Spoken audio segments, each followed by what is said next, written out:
After 12th, one wrong decision can cost your money and time both. So before taking admission anywhere for any course, you have to think twice and you have to focus on these questions.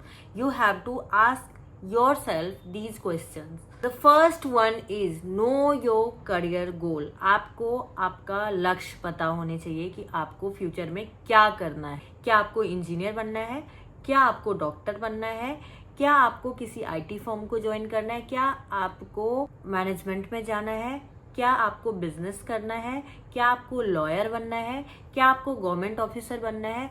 ये आपको decide करना पड़ेगा.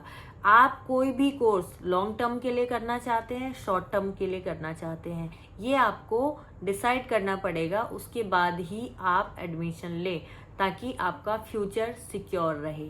Second, directly किसी famous institute पे focus नहीं करिए क्योंकि वहाँ पे आपको बहुत सारी चीज़ें हैं जो ध्यान रखना चाहिए. आप पहले ये देखिए कि अगर आप किसी फेमस इंस्टीट्यूट में जा रहे हैं तो क्या आपको फैकल्टीज अच्छी मिल रही है, क्या आपको फ्यूचर में प्लेसमेंट अच्छा मिलेगा, क्या आपको इंटर्नशिप अच्छा दे रहे हैं अच्छी जगह, क्या आपको जो सैलरी प्रोवाइड की जाएगी क्या सैलरी पैकेज अच्छा रहेगा, रिक्रूटर कौन है, कौन सी कंपनी है जो हायर कर रही है उस इंस्टीट्यूट से स्टूडेंट्स को, कितने स्टूडेंट अभी तक प्लेस्ड हुए हैं प्लेसमेंट में. ये भी देखना चाहिए आपको कि क्या वो एलुमनाई प्रोवाइड कर रहे हैं या नहीं. थर्ड, आपको देखने चाहिए कि क्या वो रिटर्न ऑफ इन्वेस्टमेंट ROI सही दे रहे हैं. जितना आप कॉस्ट पे कर रहे हैं उस इंस्टीट्यूट में क्या सैलरी उसके अकॉर्डिंग मिल रहा है या नहीं मिल रहा है.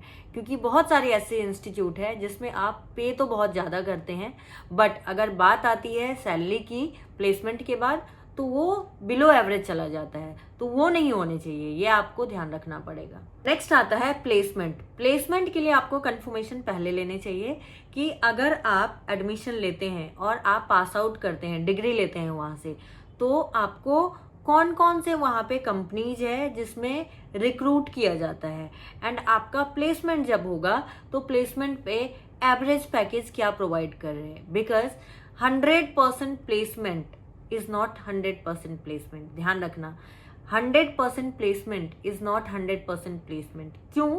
क्योंकि आपको प्लेसमेंट तो मिल गया लेकिन उसमें पैकेज आपका बहुत कम हो गया. कुछ नहीं मिला तो इंश्योरेंस कंपनी दे दिया, कुछ नहीं मिला तो आपको सेल्स में जॉब मिल गई. वो नहीं चाहिए. अगर आप कहीं अच्छे इंस्टीट्यूट से MBA कर रहे हो, कहीं अच्छे इंस्टीट्यूट से आप BBA कर रहे हो, BCA कर रहे हो, तो इसका मतलब है कि अच्छे जगह आपका प्लेसमेंट भी होने चाहिए according to their standard package.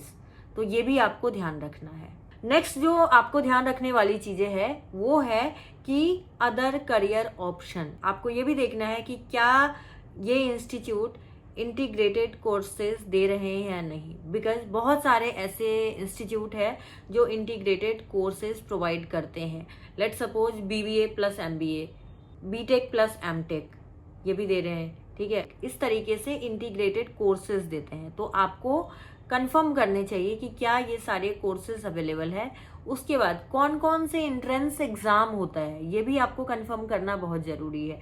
Pass out का मार्क कितना होता है जिसके बेसिस पे एडमिशन होता है. रेगुलर डिग्री मिलेगा या नहीं मिलेगा ये भी बहुत जो है इम्पोर्टेंट चीजें हैं.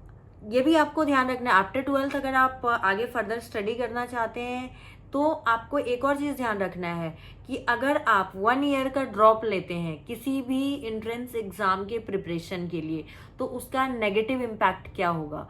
क्योंकि आपका जो कंसिस्टेंसी होता है स्टडी का वो धीरे धीरे ड्रॉप हो जाता है एंड आपका रिस्क बढ़ जाता है. लेट सपोज आप सोचोगे कि मेरे पास 1 साल है प्रिपरेशन के लिए, नेक्स्ट ईयर मैं और अच्छे से प्रिपरेशन करके इससे बेटर कॉलेज में जाऊंगा, तो ये आपके लिए रिस्की हो सकता है. बिकॉज मेरे घर में, मैं अपना एग्जाम्पल ही दे रही हूँ कि आई थॉट कि पहले मैं CPT करूंगी CA का, ठीक है, उसके बाद मैं ग्रेजुएशन में एडमिशन लूंगी.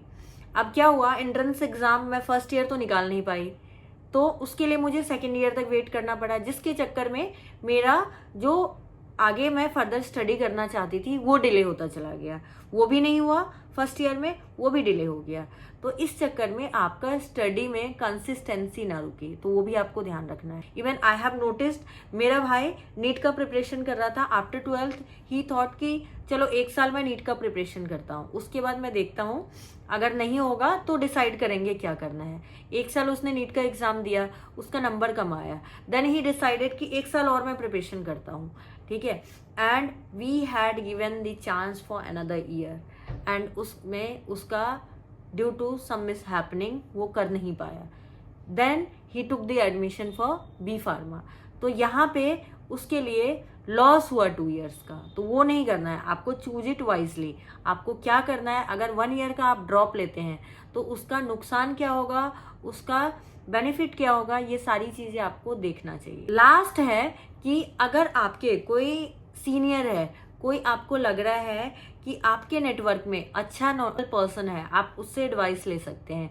अगर आपको लगता है कि आप कोई एलुमनाई जिनके पास है, या फिर कोई करियर एक्सपर्ट है, कोई कोच है, उनसे आप हेल्प ले सकते हैं, उनसे आप कंसल्ट कर सकते हैं कि आपका बेटर करियर ऑप्शन क्या रहेगा फर्दर।